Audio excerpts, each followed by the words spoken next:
Alright guys, what we're going to do today, I'm going to take the piston rings off of the piston out of our B18 B1 block that we just got, because as the last video knows, we had a problem with that one. So I decided I went ahead and got another block.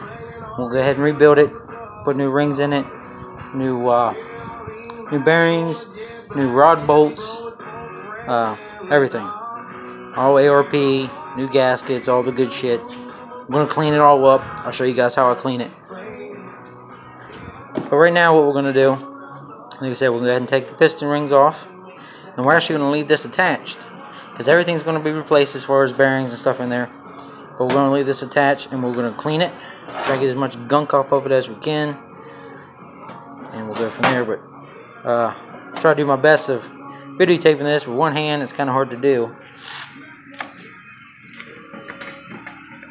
But basically, you see your ring gaps right there. So we're going to pull the ring gap to where it's close to grab with our piston ring pliers. Now you can do this by hand. A lot of people do, but I just wanted to try out these new pliers, so we'll try out these. So I'll try to set it up so you can watch.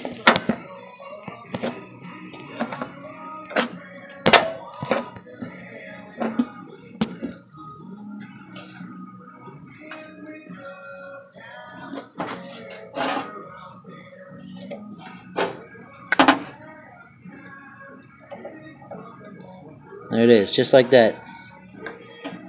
And it comes right off. That's your top ring. So what I'm going to do, I'm actually going to lay these out the way I take them off. Top, second, oil ring, top, center, bottom. Put them all together. And I'm just going to either tape them together or wire tie them, just so I know everything's going to be back together right. The right ring for the right piston when I get to put it back together. So I'm going to go ahead and continue taking this off.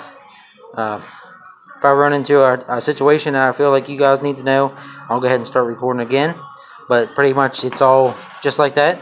You just use your ring pliers, or you can actually pull these off. That and be good to go.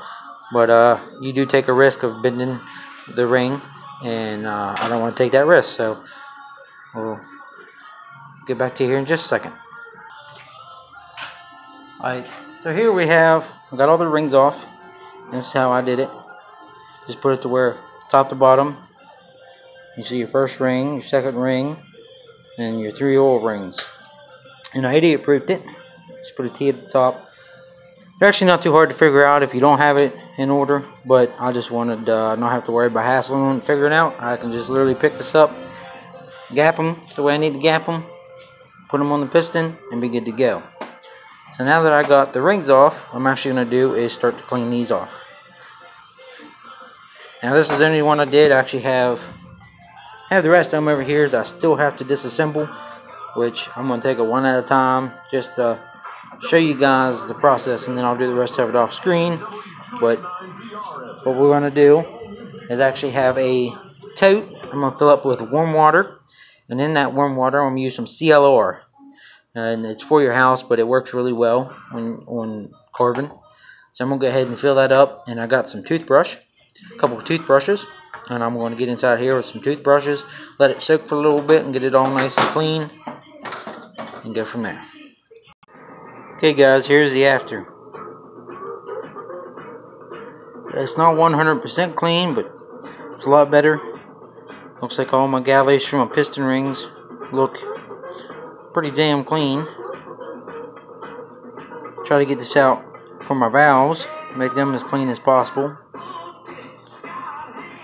Take it. Not bad for, 5-6 minutes. Setting in the CLR and then cleaning it up with a brass brush.